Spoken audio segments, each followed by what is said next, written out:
So this is the question and answer portion of session 4. I am Eric Marks. I am your MC for this session, and I'll be asking your questions to our collected speakers. So good evening. Let's start with questions for Scott, since the first one's up. What kind of milk was used? Was it raw or pasteurized? I used the standard grocery store pasteurized milk. It's homogenized. It probably comes from Holsteins because it's not labeled. I have used in the past, one time I used raw milk, and the difference with modern cheese making techniques between the raw and the pasteurized was there was some present, but it was relatively minimal. I've also used Jersey milk, and that gives a very different color because it's got more butter fat, and there seems to be something different in the way that cows process the food they eat and the milk they produce. So if I was trying to be completely accurate for the Roman era, I'd have to use a heritage dairy, and I don't have access to that. So I just use the standard milk so that I'd have um, a consistent kind of milk to work with. I have used non-homogenized milk, and that has a tremendously different effect, where you get some parts of the cheese that is has a lot more fat.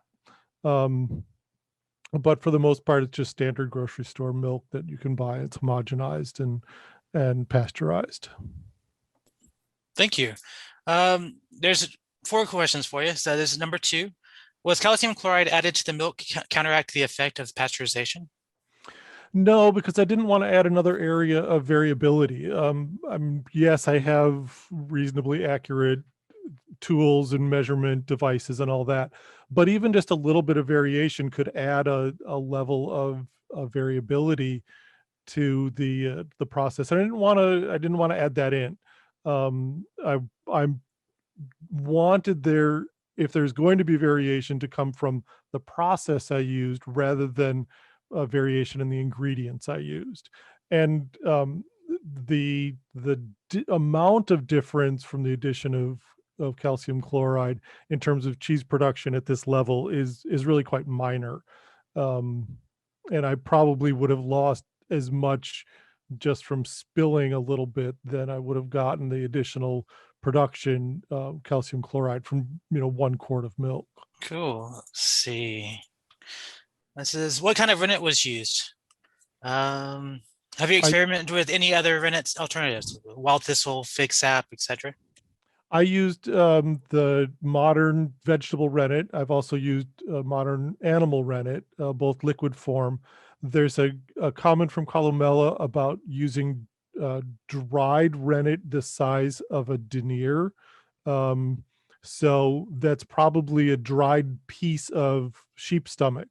I've considered trying that. I actually know someone who raises sheep for meat, and I could probably get some stomach from her and use it either frozen or dried. But I haven't taken that step yet. I wanted to have the consistency.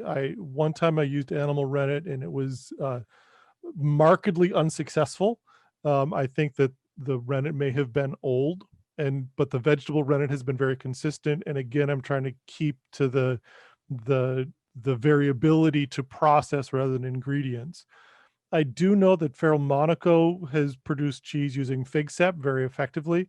And so I didn't need to replicate that process because she had done that work already. And I'm currently looking at getting some wild thistle rennet, but I haven't taken that step yet. But the rennet I used was, again, to maintain the consistent set of materials to eliminate one area of variability. Okay, cool. So more experimentations in the future. Good. Question number 4. Is it possible to weave baskets that are near waterproof? Have you considered experimenting with baskets that have smaller gaps? I I would expect that if you're going to have a basket that was waterproofed, it would not be very effective to strain the whey out of the curd.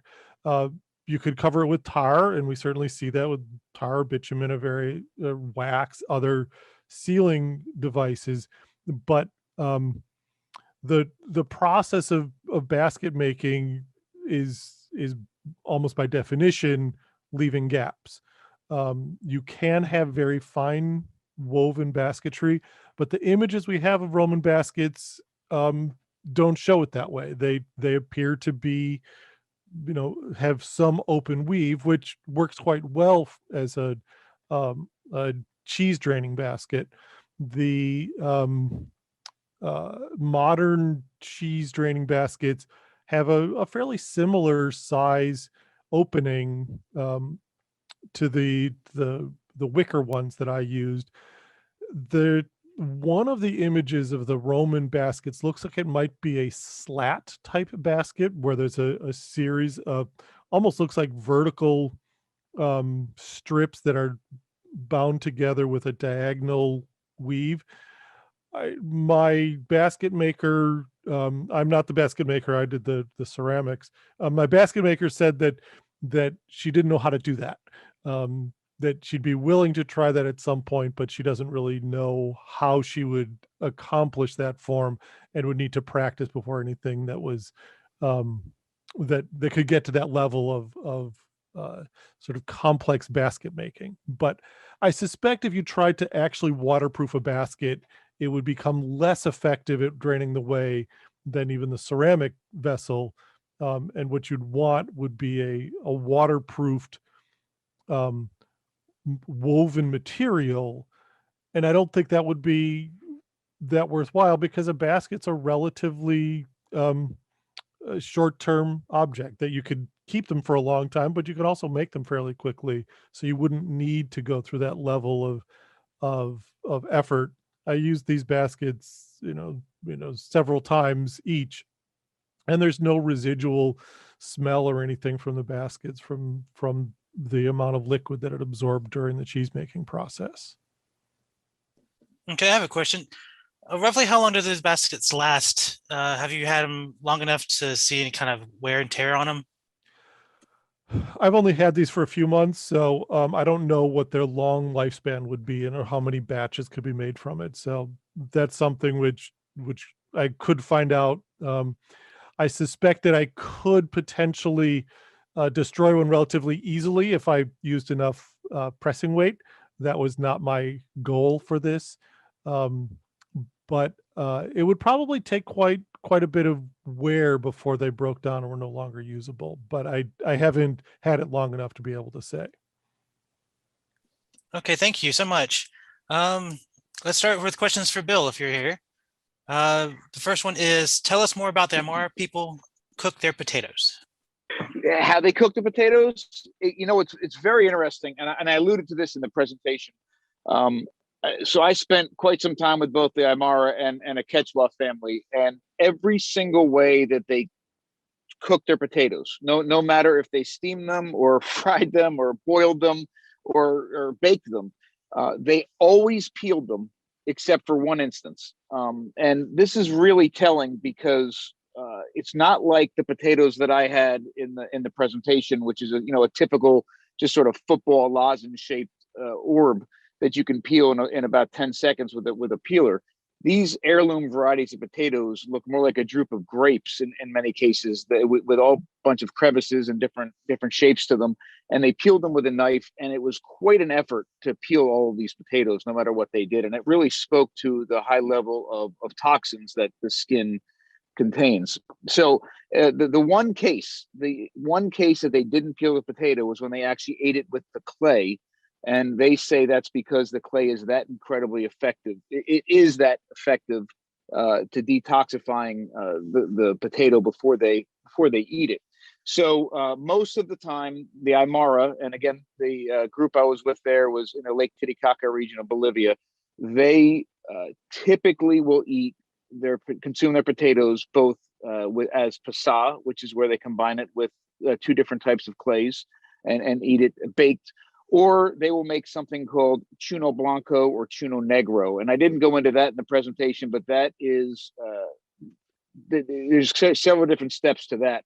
They'll submerge the potatoes with the skins on in the river. And this is only done by the families that actually live next to the river. So they'll submerge them in the river for a very long period of time.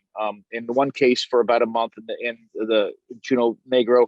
With chuno blanco, they'll keep them in the river for several months. They'll pull them out, and then they take advantage of their incredibly high altitude, and they will go through a process of freeze drying the potatoes. So they'll lay these potatoes out on the ground that have been fermenting, soaking, and leaching in the river for periods, for a long period of time. They'll lay them out on the ground, allow them to freeze overnight, and then the next morning they'll take these frozen potatoes, which otherwise are, incredibly mushy, but now they're frozen. And to get the skins off, they put them in a huge tub, add a little bit of water, and stomp on them with bare feet. And it's incredibly cold to do this, right? Because it's like stomping on ice. Stomp on them and move their feet around to effectively remove the skins. Then they'll strain the skins off, put them back out on the ground, and allow them to freeze dry over several days, and then they can store them for several years. And that makes the basis for their traditional potato dishes. And these freeze-dried, fermented, and leached potatoes are added to all sorts of soups and stews. And what's really interesting about it, in addition to safely adding a whole lot of nutrition and flavor, it also adds, because of the way the potatoes have broken down and they release, and they sort of even continue to physically break down into a liquid as a soup or a stew, it acts as a thickener as well. So you get a very thick finished stew or soup, as well as chunks of these potatoes. So almost always they are doing so at minimum, to sort of put a bow on the answer. When they cook their potatoes, they almost always peel them and usually engage in some other form of processing to make those potatoes as safe and nourishing as possible. Okay, you also mentioned leaching and stuff. The next question kind of deals with that too. It says, do they eat them with any kinds of other plants or herbs that might neutralize the toxins?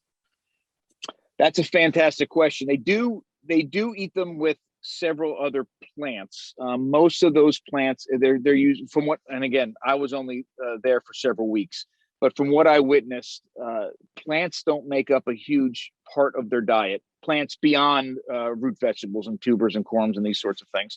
And when they are there, they're wild and they're used sparingly. So I assumed it could, but I was there specifically, and they knew why I was there, to study how they detoxify these potatoes, and that was never brought up.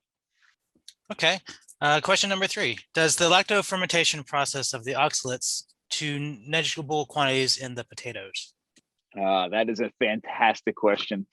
So I am, as you can tell, I'm extremely interested in the way that our ancestors and people around the world still today process vegetables, which in my mind are just in many cases incredibly toxic and need to be processed before we consume them to make them as safe as possible.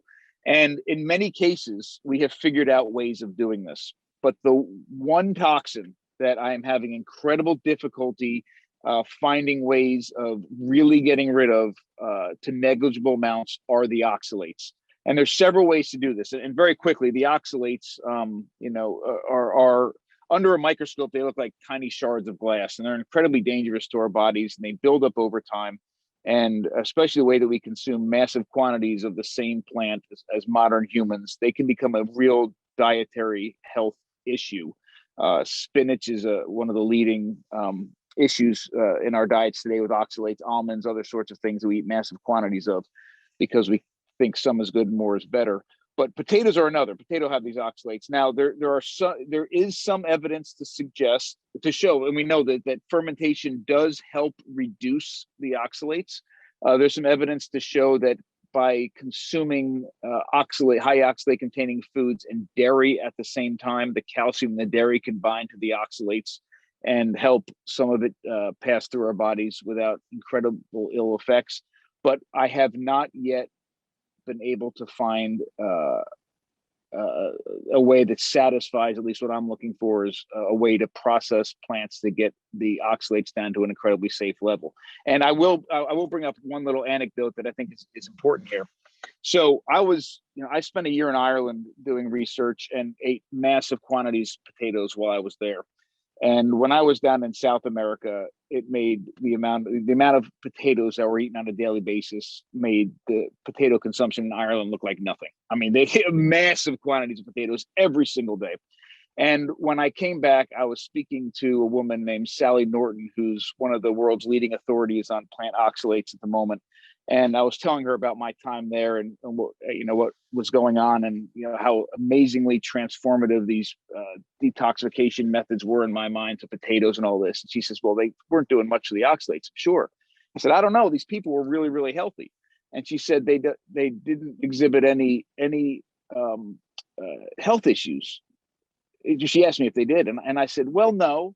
And then I thought about it, and I remembered, especially with the Imara family that I was with, everybody there had some level of arthritis that they were trying to mitigate and manage every night. And she was convinced that this is the result. And again, this is completely anecdotal, but it's worthy of a discussion. She was convinced that this is the result of the incredible amount of oxalates they consumed on a daily basis. That actually makes sense too. Okay, question number 4. Presumably they could be sauteed instead of deep fried or even baked. Yes, absolutely. So the reason that the point of the frying was more that we were using animal fat than industrial nut seed oils. But the focus, the main part of that was the fermentation process and what that did to the potato to detoxify it. And one point I didn't spend a lot of time speaking about, but one of the issues with potato chips and French fries is that when the starches in those foods hit hot fat or hot anything, they produce as a byproduct acrylamides. And acrylamides might possibly be the most dangerous part about a French fry or potato chips. And in fact, in certain states like California, you will see warning labels on the side of a bag of crisps or chips that talk about the cancer-causing effects of acrylamides. Now, the acrylamides weren't in the potato. They were produced through cooking. And the nice thing about one of the added benefits of fermentation is that the food for the bacteria are the starches. So you're already, if you fermented the potatoes, by the time you're sauteing them or throwing them in a deep fat fryer, you are already winning that battle, because there's a lot less starches there because they were eaten up by the bacteria through the lactofermentation process. And there's a lot less acrylamides produced in the cooking process. But the short answer is yes, you could do the same fries by baking them or sauteing them or even putting them in an air fryer. Good. Okay. And 5th question would be, what is the final nutrient profile? That's a great question. I don't have that answer yet, but I will say I'm getting towards an answer there, because we're in the midst of going through a processing facility and getting approval to commercially make those potato chips and those French fries. So when I'm done with that process, I will have that information and I'll have it available on the website. Okay, question number 6. You mentioned one of the ethnographic takeaways was that potatoes could be eaten with small amounts of special clay. You mentioned that Yes. clay earlier. Can you say what that was again and help describe what it might do? Yeah, so Timothy Johns did some work here about 20 or 30 years ago with the geophagy processes that they're using in South America. And I believe he did some testing and found out that the clay they were using was montmorillite. Bentonite also works. There are several different edible clays that you can buy even online through Amazon that do the same thing. And these clays will actually bind with certain toxins. And in the case of these potatoes, they bind with the toxins in the potatoes. And when they're bound together, they're in a state that our human digestive tract doesn't recognize, so it won't absorb. And it passes through our digestive tract. Again, maybe there's still some discussion about the oxalates, but the majority of these toxins will bind with those clays and pass through our bodies unaffected, and we can absorb the nutrition and use the nutrition properly. the interesting thing about, there's several things that were huge takeaways from doing this with them. Number one is that they had two different clays from two different sources they used. One was, they just described it as one was gray and one was green. But they had very different flavor profiles. You think about something like this as, just a food processing strategy to get the potato in without somebody dying. But they actually selected the different clays because they impacted the final dish in different and very pleasing ways. And the second takeaway was that the youngest daughter of the family, who, when we were all done, we finished all the potatoes. There was a little bit of this clay slurry in both containers left, one of the green and one of the gray, consistency of almost like a really thin mayonnaise. And when we were sitting there cleaning up, she picked both of them up, and with her finger, just like my youngest daughter does when there's mayonnaise left in the bowl, she cleaned it all up and ate just the clay that was left. And it just spoke to the idea that this wasn't just something they were forcing down or doing because it was tradition. It was something that they actually enjoyed. And she certainly enjoyed that clay. So geophagy is something that we see across most animal species, mostly for detoxification purposes, but also for certainly adding minerals into our diets. We see it a lot in ethnographic sources, especially with populations that have marginal diets, or pregnant and lactating women that have increased nutritional needs. We see it with eggcorn processing in California. We see it in eggcorn processing in Sicily. There's even a traditional bread in Sardinia, where the bread is made with clay, acorns, and ash. And most of the processing is for the detoxification of these acorns. And many people think that's actually the precursor to polenta, believe it or not.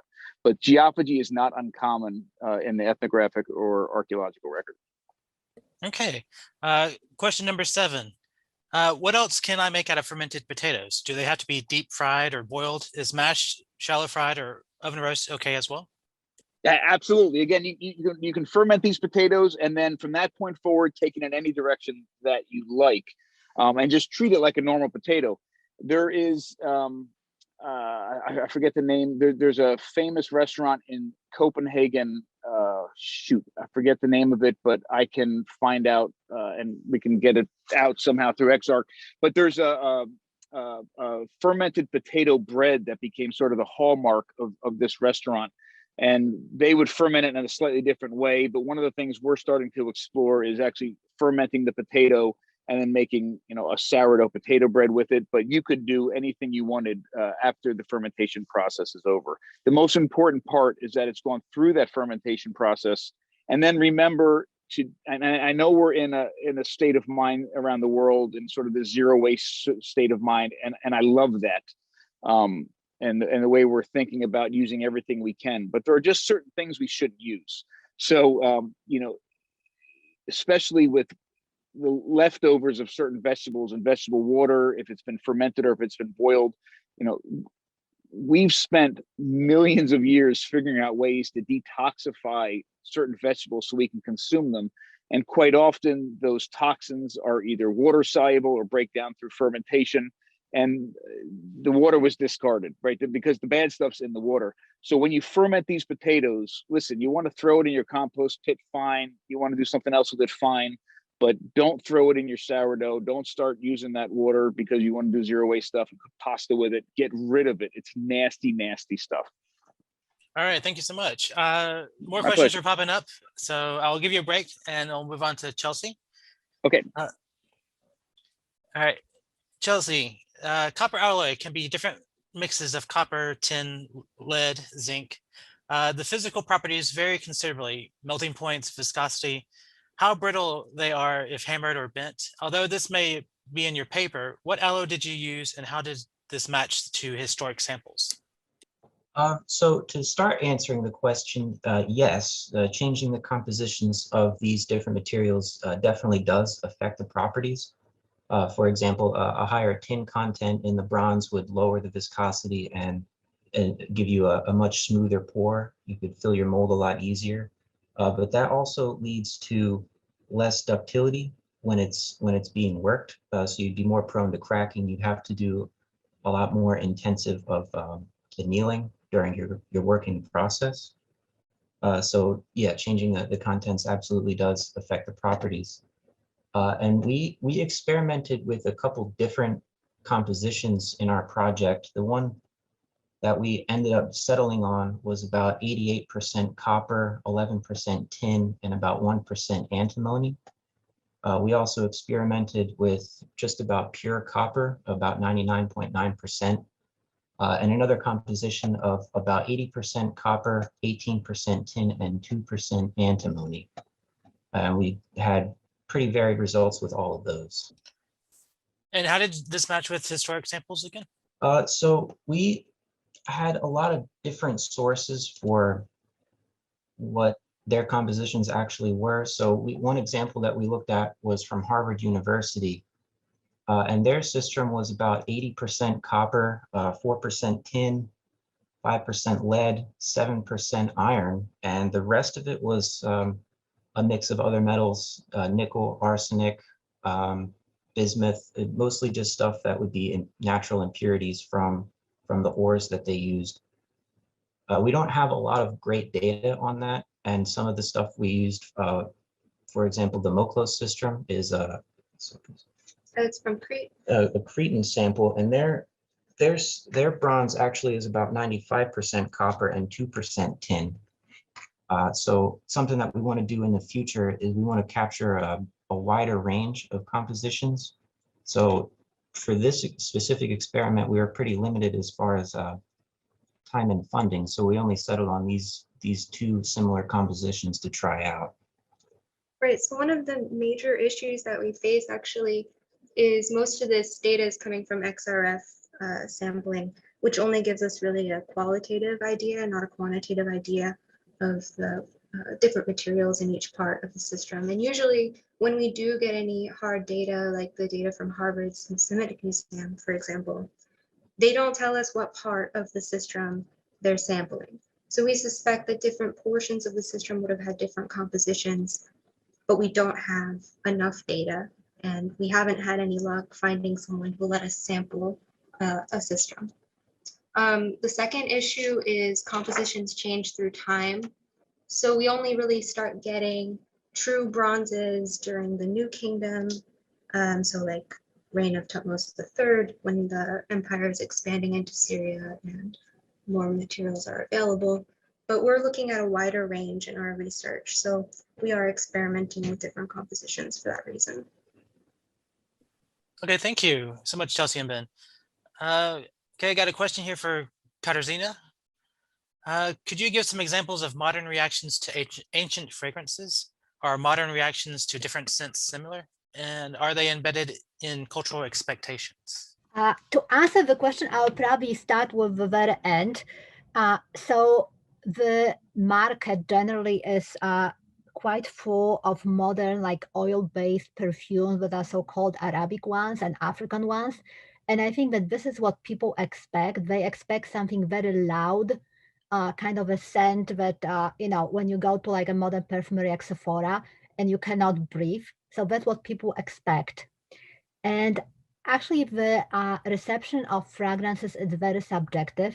So I have people trying the same perfume and everybody has a different opinion. So some people hate it. They say it stinks, like it's dirty socks, especially if any kind of a musky scents. I think that the musky scents are especially surprising because they're not popular anymore. I mean, they were popular till like the beginning of 20th century, and nowadays true musk is pretty much no longer in use.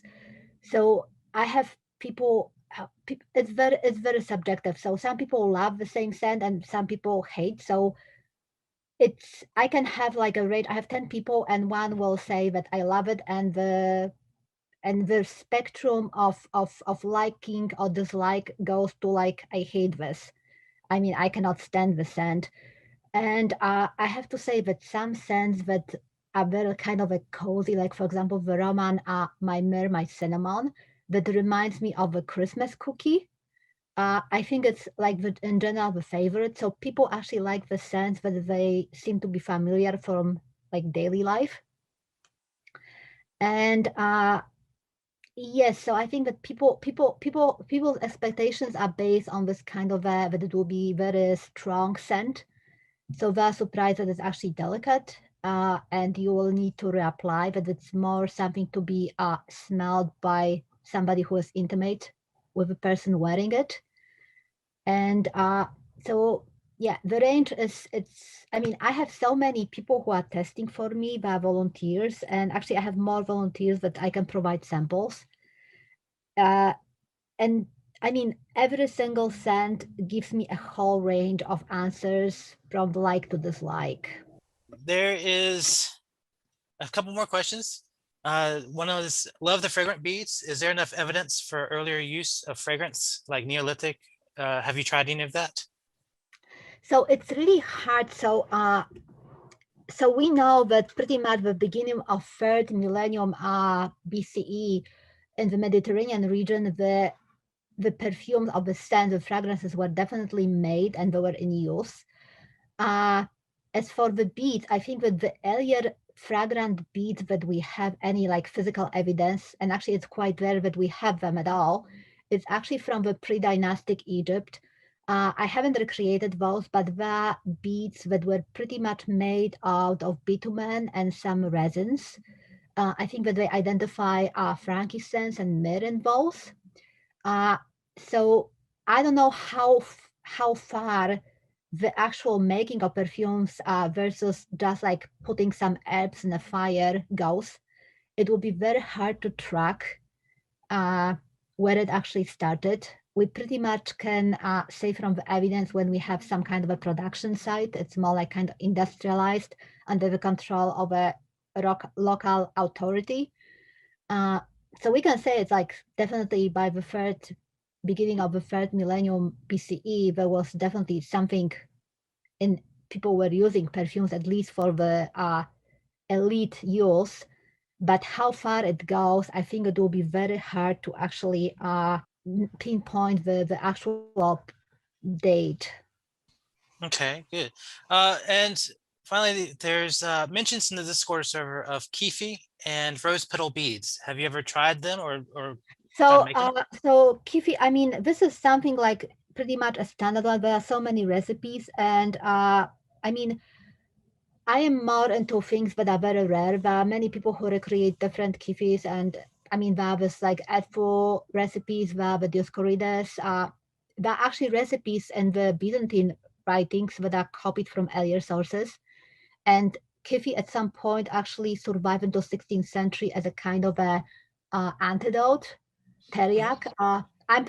I'm more into the rare things.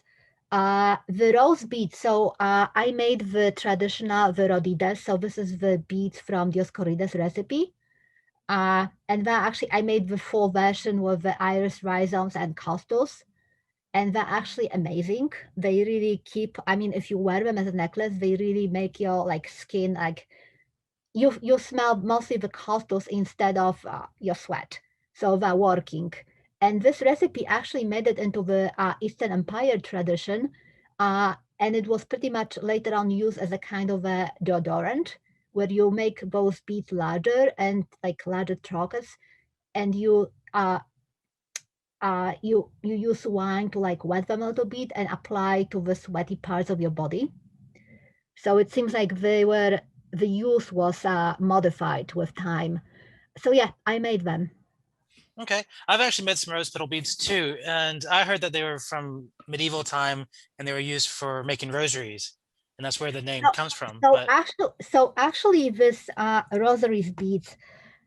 There is one, I think, recipe that's it's in Nostradamus that uses like mostly roses. But frankly speaking, we don't have any examples of beads surviving pretty much besides the beads from the pre-dynastic Egypt. So all the recipes that we have, for example, from the medieval, actually they're more like a late 15th century, beginning 16th century. All those beads, if they have roses, rose petals are only a very tiny ingredient in a mix. The recipes for making fragrant beads actually involve a lot of resins, very often kind of a filler, like, for example, black earth. or some red earth to make those beads red, and a whole section of aromatics and Arabic or Tragana gum. They were not really made exclusively from rose petal. I think that this rose petal beads, as people consider them like the rosary bead, it's something much later. It's like 19th century Victorian invention. The beads recipe that we have, at least the one that I tracked to the end of 16th century, they mostly contain roses as one of the ingredients. And rosary, so for example, if we talk about the Arabic, the early Islamic Caliphates beads, they usually don't have rose petals at all. Neither have the one, for example, in China. They make a lot of the fragrant beads for prayer beads, for the Buddhist prayers, and those don't contain roses, but often they contain rose water. Yes, that makes sense, especially if it was worn next to the skin, the heat would bring out the fragrances. Thank you. I do have one more question for Myriam. It says, you mentioned 3 bellow operators and differences from arm strength. Was there a difference in bellow performance between the operators, or did the performance more vary between bellow types? There was both a difference in performance between bellow operators and bellow types. The young man was really much better than the other two. From best to worst, it was young man, old man, woman. And yeah, there was also a difference of efficiency between the bellows. The best bellows, well, the bellows which gave the best volumetric flow rate were the pod bellows with valve, and the other two were less efficient. But pod bellows with valve, the valve can be really different from one bellow to another, from one culture, one region to another. So that only shows what pod bellows with valve can achieve. And it doesn't show what, well, it may achieve when the valve is inferior. Okay, thank you so much. I'm not seeing any more questions on the server. Do any of y'all have questions for each other? You want to talk? Actually, I was just chuckling about adding a comment, Myriam, that you and I have been spending most of this time chatting in the side on this. It has been quite fun with Myriam's and my paper because of the relationship between them, even though we started from such different sides. Seeing how the different bellows have actually behaved, the way the numbers are in comparison to each other. I'm not sure that we have specific questions at the moment that we haven't just gone through in the last half hour on the chat, though. Well, what was the pressure you measured? I didn't understand what this variable exactly was. Since we got no measurement at all out of it, no difference from atmospheric pressure, what I'm interested in is the interaction between the air flowing out and the load that normally one faces, right? When you're using a bellows to pump into an iron smelter or a bead furnace, there's you're pushing against a resistance that should lead to a back pressure. And I was interested in measuring that, but again, instrumentation problems. What I'm working with was simply not sensitive enough to be able to tell me what pressure I was seeing. Okay, so that's your pressure. Yeah, that's something that was missing from my own experiment, because I measured my bellows and my tuyères as if they were a complete system in itself. I didn't measure any against back pressure, and I didn't think about what it would mean with a fired furnace. So this part about your charcoal load I found really interesting. Yeah, it was quite fun from my point of view as well. I was quite surprised and still very confused about one set of consistent readings, why eventually we see an uptick in the speed of the airflow. So there's a lot to experiment with there, not just for either of us, but for other people as well. Yeah, I had another question. You told me your theoretical output was the whole volume of the bellow. So with my own bellows, they're not completely emptied. They're only half emptied when bellowing them. It's more efficient, you bellow faster.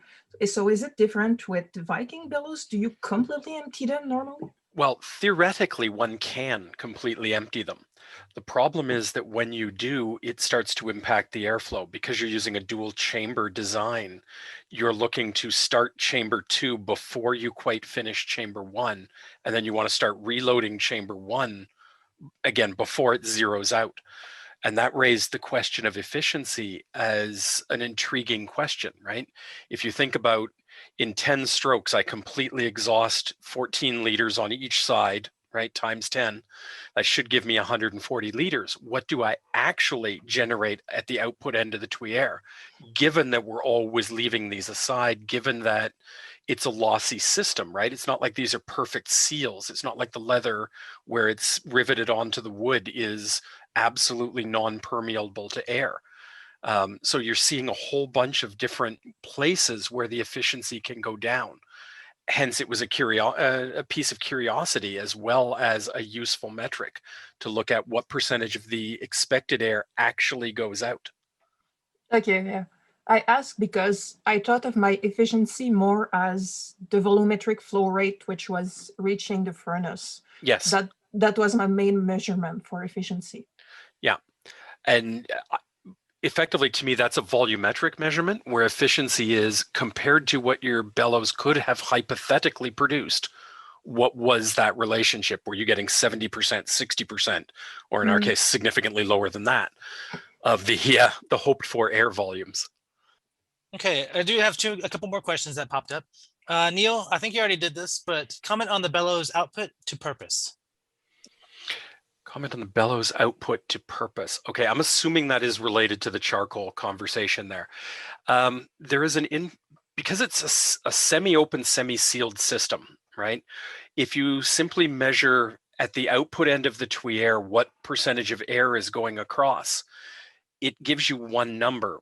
But when you're pumping that air into a cylinder containing an iron smelter, that would be a 30 centimeter diameter cylinder, 60, 70 centimeters tall, full of charcoal, right? That's a lot of resistance to that air flowing through.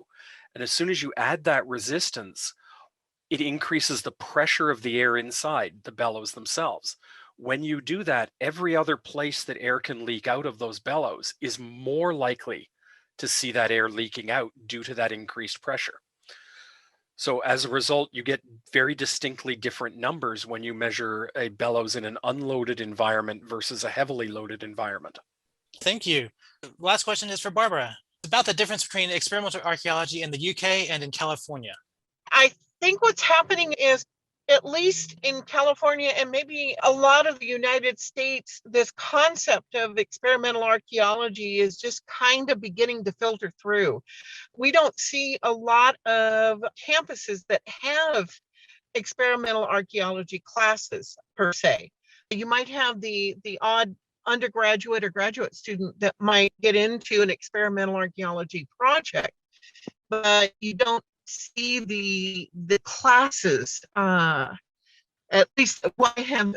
When I was looking for a PhD program, trying to find someplace here in the United States felt would be up for me as far as experimental archaeology was concerned.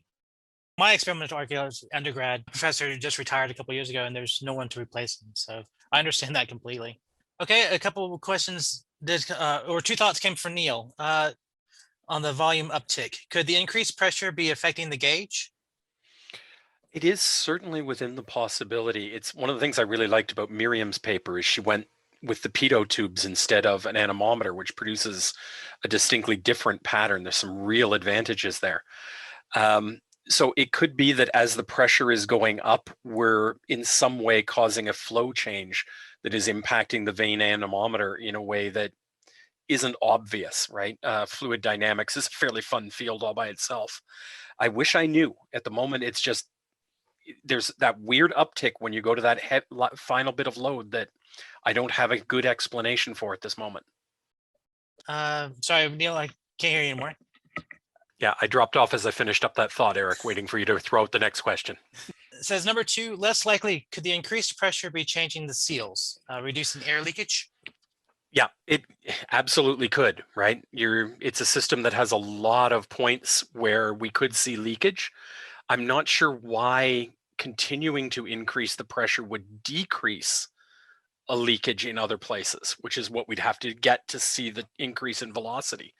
But on the other hand, it certainly is within the realm of possibility. Okay. Yeah, I have a question on that. So when you increase the load, you increase the amount of charcoal, well, between, I think, your bellows and your anemometer. That's the load, right? Yes, that's the load. And do you also increase the length of the tuyere, or do you just increase the, let's No, say, the it is- concentration of I'm charcoal? actually literally swapping out a 7.5 centimeter empty tube for a 7.5 centimeter full tube. So the length remains the same. That was my question. I was just wondering if the length of the tuyere was always the same, because that might give rise to some differences. Yes. Now there is an intriguing question that crops up, which is that by putting a load in there, you are interfering with the airflow, and you are decreasing or increasing the distance between the last thing that disturbs the airflow and where the anemometer is, which could have an impact on the fluid motions, right? A vane style anemometer, which is what I was using, should not be as sensitive to that as the newer temperature differential anemometer will be. But it is certainly a variable that comes into play. Yeah, well, if your anemometers measure an average and it's, well, basically something that spins, so as you said, it's not sensitive, but if you use a pitot tube for the same purpose, it's sensitive enough that you would have to put some distance between the load and the pitot tube so as not to get interference or random occurrence. Yeah, I would agree. The pitot tubes in particular are subject to that, as is the temperature differential anemometer I want to repeat the experiments with now. Thank you.